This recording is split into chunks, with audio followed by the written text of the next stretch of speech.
Finding places to park when you're inactive or have nothing else better to do is very important. These areas need to be scouted.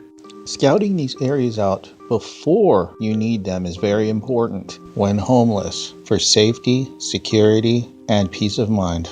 Picking a few places is all that's needed to start out with.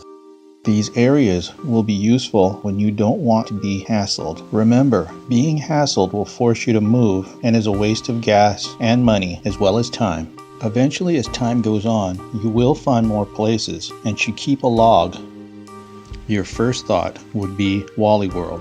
This is good if you don't have security patrol vehicles to trouble you. Most major cities have security patrolling their parking lots. Scouting yours is a must. Every area is different, and you have to keep this in mind. Major cities have more patrol cars and security in their locations. Smaller cities, smaller towns most likely will not. That being said, Wally World for me was not a very good place, although I did see a few people staying there, and of course the patrol car would always be circling them like a vulture.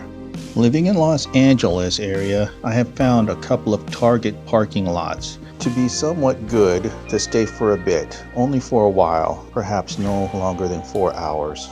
Although it was very rare to find Targets with parking lots like this, I consider myself fortunate. They did not have the patrol vehicles circling around the parking lot, and the security guards were too lazy to make their rounds in that parking lot as well, on foot.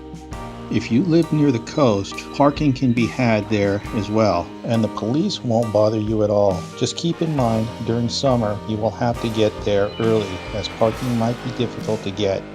With all the beachgoers, they come pretty early, so you would have to arrive early there as well, even earlier.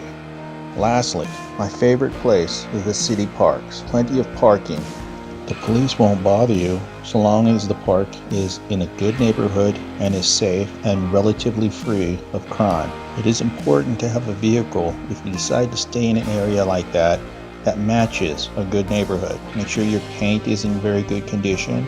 Make sure that your rims are freshly painted or buffed, and make sure that your car has been washed frequently. It is very important to scout different places and be realistic and honest to yourself about what places you can stay a little bit of time at any given day.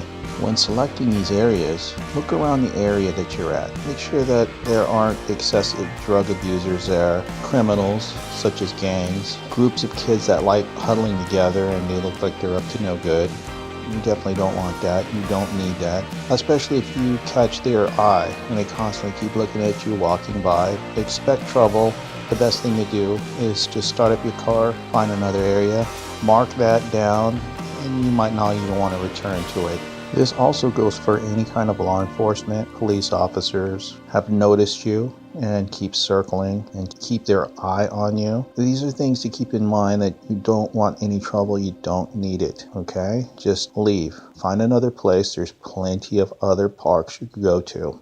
Lastly, might be other homeless people. This is a difficult topic, but some of them aren't really straight in their mind and might be borderline crazy. So, as with the gang members, drug addicts, and police officers that have gotten your attention, you must also keep in mind of the crazy people out there, the homeless crazy people, and they are out there. If you draw one of their attention, the best thing to do is just to abandon that place, because most likely that particular guy or person will be there almost on a daily basis. It is not worth the trouble. Find another parking place.